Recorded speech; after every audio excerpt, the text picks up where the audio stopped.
નમસ્કાર મિત્રો, જય સોમનાથ। આવનારી 3 માર્ચના રોજ દેશના વડાપ્રધાન નરેન્દ્રભાઈ મોદી શાસનની મુલાકાતે જ્યારે આવી રહ્યા છે ત્યારે હું એક ગીરના વ્યક્તિ તરીકે સોરઠની ધરામાં એમનું સ્વાગત કરું છું।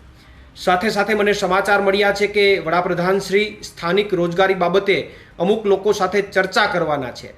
ત્યારે સોરઠની આજુબાજુના તમામ સ્થાનિક ભાજપના નેતાઓને મારે એક બાબત ધ્યાનમાં દોરવી છે કે વડાપ્રધાન પોતે જ્યારે સ્થાનિક રોજગારી બાબતે ચર્ચા કરવા માગતા હોય તો આપણે જે સ્થાનિક ભાજપના નેતાઓ છે એમણે 10 થી 15 મિનિટનો સમય માગી અને ઇકોઝોનના કારણે જે સ્થાનિક રોજગારીને ભયંકર નુકસાની થવાની છે, ઇકોઝોનના કારણે જે ખેડૂતોને નુકસાની થવાની છે એ બાબતની ચર્ચા વડાપ્રધાન સાથે કરવી જોઈએ।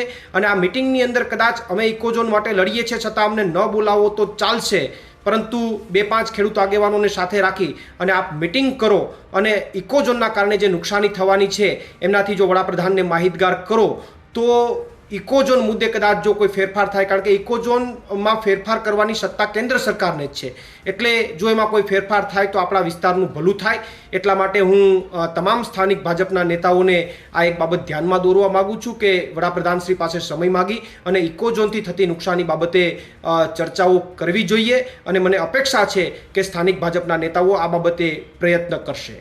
પ્રવીણ રામ, પ્રદેશ ફ્રન્ટલ અધ્યક્ષ, આમ આદમી પાર્ટી।